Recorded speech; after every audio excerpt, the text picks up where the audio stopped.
Rahim. Dear student, in this class we will discuss about the next model that propose about the mechanism action of enzyme induced feed model. इस lecture में हम यही lecture model पढ़ेंगे induce feed model जो enzyme के mechanism के बारे में एक साइंटिस्ट ने प्रपोज किया था।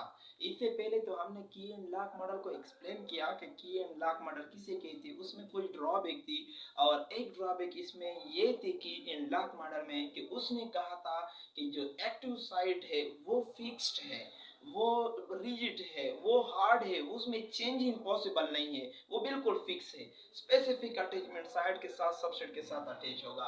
तो इस खामी को दूर करने के लिए एक साइंटिस्ट था जिसका नाम दानियल कुशलेन था।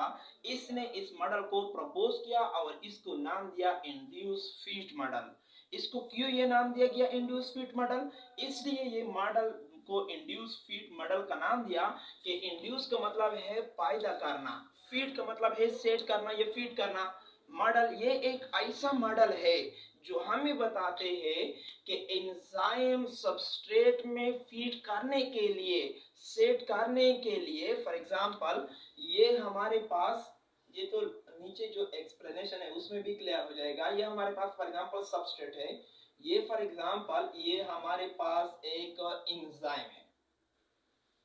तो लिहाजा इसके अगर एक्टिव साइट को आप देख ले और इसके सबस्ट्रेट के अटैचमेंट साइट को अगर आप देख ले तो दोनों में थोड़ा बहुत फर्क है। तो की एंड लॉक मॉडल ने कहा था कि एक्टिव साइट तो महसूस होगा और महसूस या अटैचमेंट साइट के साथ अटैच होगा। अगर थोड़ा बहुत फर्क है तो एक्टिव साइट में चेंज होने की सलाहियत नहीं, फिर एंजाइम सबस्ट्रेट के साथ अटैच नहीं होगा। तो लिहाजा इंड्यूस फीड मॉडल में इस साइंटिस्ट ने क्या कहा, उसने ये कहा कि अगर थोड़ा बहुत एक्टिव साइट चेंज है इस सबस्ट्रेट के अटैचमेंट साइट से तो फिर इसी ही एंजाइम के एक्टिव साइट में ये सलाहियत है कि थोड़ा बहुत खुद को चेंज कर ले और इस अटैचमेंट जो साइट है सबस्ट्रेट का इसमें खुद को सेट कर ले, खुद को फिट कर ले।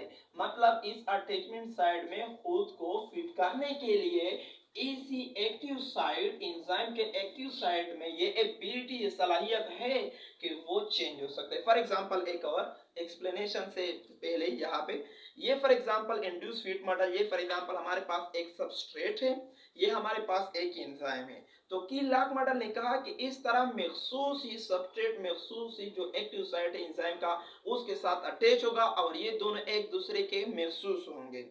तो इंड्यूस ने कहा कि नहीं, अगर एक्टिव साइट थोड़ा बहुत चेंज है, फॉर एग्जांपल ये सबस्ट्रेट है, ये फॉर एग्जांपल एंजाइम का एक्टिव साइट है, ये राइट हैंड के, तो थोड़ा बहुत इसमें फर्क है। अगर आप देख ले थोड़ा बहुत इसमें फर्क है।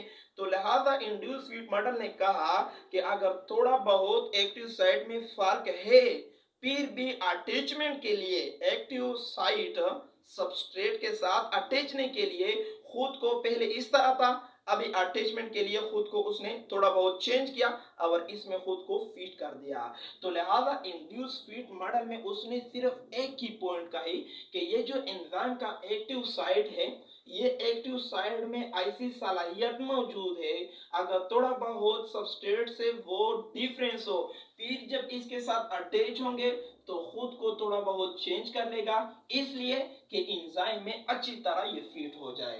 तो स्टेटमेंट हम देखते हैं, अकॉर्डिंग टू दिस मॉडल, इस मॉडल के मुताबिक active site of enzyme, enzyme का जो एक्टिव साइट है, जो अटैच, जो सबस्ट्रेट के साथ अटैच होता है जिस साइट के जरिए, कैन नॉट बी फिक्स, ये महसूस नहीं है, ये रिज नहीं है, ये फिक्स नहीं है, ये फ्लेक्सिबल है थोड़ा बहुत, बट इट कैन चेंज, इसमें चेंज पॉसिबल है, ये चेंज इसमें आ सकते हैं with respect to the substrate attachment side. Substrate का ये जो अटैचमेंट साइड है इसके मुताबिक वो खुद को चेंज कर सकते हैं, मतलब ये फिक्स नहीं है। ये इसका स्टेटमेंट था इस मॉडल का। तो अब की पॉइंट क्या है इस मॉडल का? तो इस मॉडल का की पॉइंट ये है, active site is flexible, enzyme का जो एक्टिव साइड है वो फ्लेक्सिबल है, मतलब थोड़ा बहुत उसमें चेंज पॉसिबल है। तो लिहाजा ये उसकी की पॉइंट थी इस मॉडल का कि जो एंजाइम का एक्टिव साइट है ये फ्लेक्सिबल है। तो लिहाजा ये एडवांस एक मॉडल है। अभी तक उस पर इतनी ऑब्जेक्शन इतराजात नहीं हुई है कि एनलॉक मॉडल से ये एडवांस है और उसकी बात जो थे मोस्ट एक्सेप्टेबल है अभी तक कि उसने ये जो एंजाइम एक्शन के बारे में बात की थी। इसके बाद इस चैप्टर में एक ही टॉपिक रह गया आपके स्मार्ट कोर्स के मुताबिक, वो है मेटाबॉलिज्म। तो नेक्स्ट क्लास में इंशाल्लाह हम मेटाबॉलिज्म के बारे में पढ़ेंगे। Thank you.